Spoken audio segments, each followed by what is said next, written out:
So for today's video vlog nga mga sir ay magpapalit nga pala tayo ng Bulldog tire dito sa tricycle natin. So ito nga pala yung tire niya mga sir.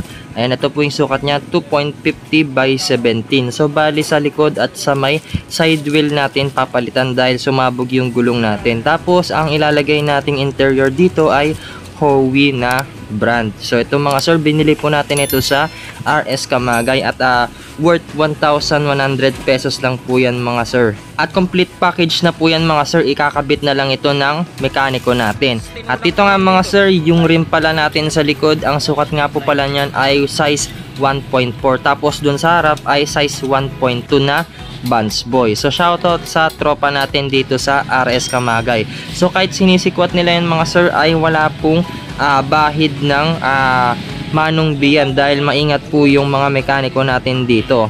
At hindi po ito sponsored ng Leo Tire Bulldog mga sir ha.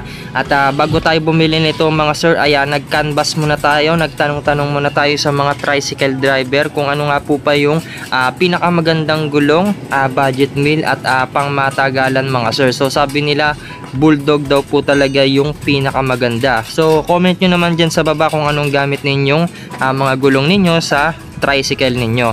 So ito nga mga sir, ayan, ikakabit na yung gulong natin dito sa panglikod. So medyo luma na kasi yung kinabit natin last time dito, galing pa sa Honda Wave. So yung Maxxis kasi na nilagay natin sa mags natin nun, hindi ko na siya kinalag. So doon na lang natin siya nilagay mga sir. So bali dito, pang touring setup, pang daily use na lang yung gagawin natin dito sa tricycle natin mga sir. Tapos ito, pakita ko lang din yung gulong natin na sumabog. So nakapakasiyan ng pako mga sir at medyo luma na rin at talagang pudpud na. So nakatapak yan ng pako mga sir, talagang sumabog siya. So labas pati yung ply. So buti na lang medyo mabagal lang yung takbo ko rito. So lagi nyo na lang i-double check yung mga gulong ninyo kapag bumabiyahe kayo.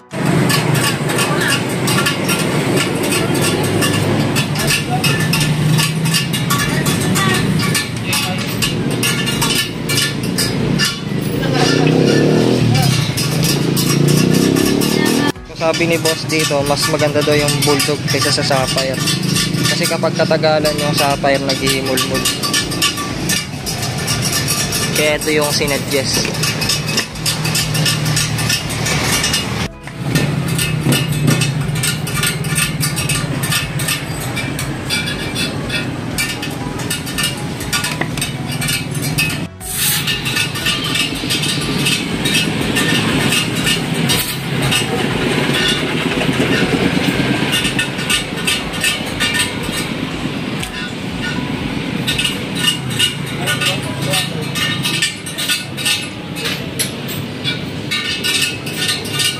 At after na nga ma-install yung gulong mga sir dito sa rim natin, ay isasalpak na nga natin siya dito sa motor natin. So para makita nyo rin at magkaroon po kayo ng idea, kaya po natin dinodocumentary lahat ng mga nilalagay natin sa motor natin. Para kapag in case na gusto nyo pong gayahin or gusto nyo pong magpalit, ayan, may mga choices po kayo na pwede nyo pong gawin sa mga motor ninyo. So ito mga sir, hindi ko po kayo hinikayat na bumili ng Bulldog.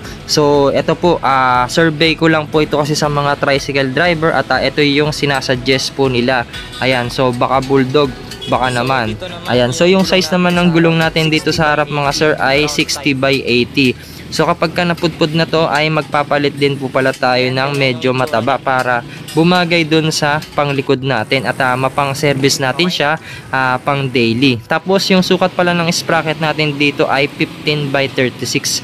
So in the future magpapalit din tayo ng sprocket pang likod. So lalakyan na lang natin yan ng size 42 or 44. Tapos dito pala sa side wheel natin mga sir, nung nabili ko yung tricycle ay naka twist na pala yung mga rayos nito. So medyo pricey rin daw yung pagkakagawa dito mga sir. So papalitan din natin yan in the future ng mag setup.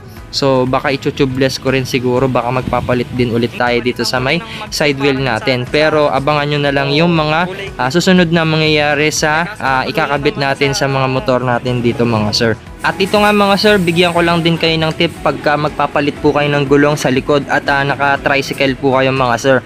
So ang suggest po sa akin ng mekaniko ko palitan ko na rin daw yung sa may side wheel para pumantay po yung pagkaka-align ng mga gulong natin at dun sa may tricycle. So yan po yung suggestion nila. Pero kung wala naman po kayong budget, pwede naman yung panglikod muna, tapos ipantay nyo na lang din siguro yung size kapag kaayaw nyo pong banana type na gulong dito sa may side wheel kung gusto nyo po ng round type.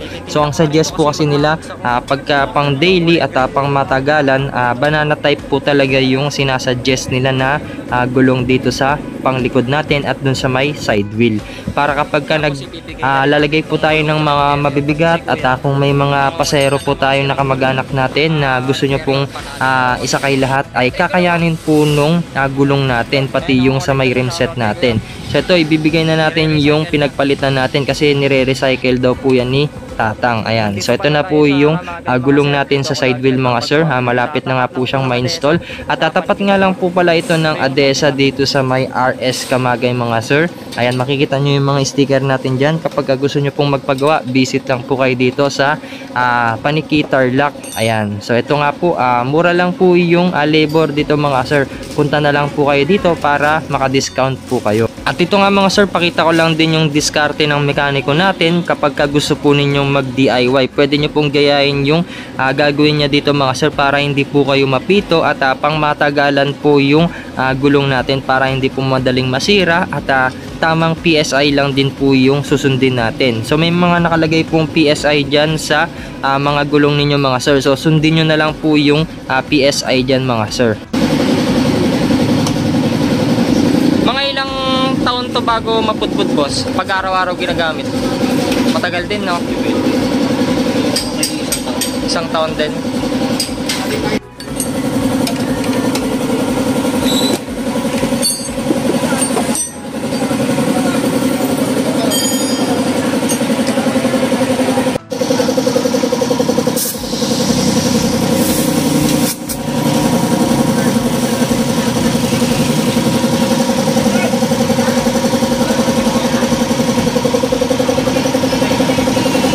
At dito nga mga sir, tapos na nga pong ma-install yung mga gulong natin sa panglikod at dun sa may side wheel natin. At kapag malayo po yung location ninyo at gusto po ninyong bumili mga sir, mag-iwan na lang po ako ng link dyan sa baba para kapag kakinlik nyo po yan at gusto nyo po ninyong bumili, ay rekta shopping na po kayo dyan mga sir. At ganito na nga po yung magiging itsura nung tricycle natin na naka bulldog tire. So size 2.50 po yan. At dito na nga po magtatapos yung video vlog natin at wag nyo nga po pala sana nakakalimutan na i-click yung subscribe button mga sir. And thanks for watching.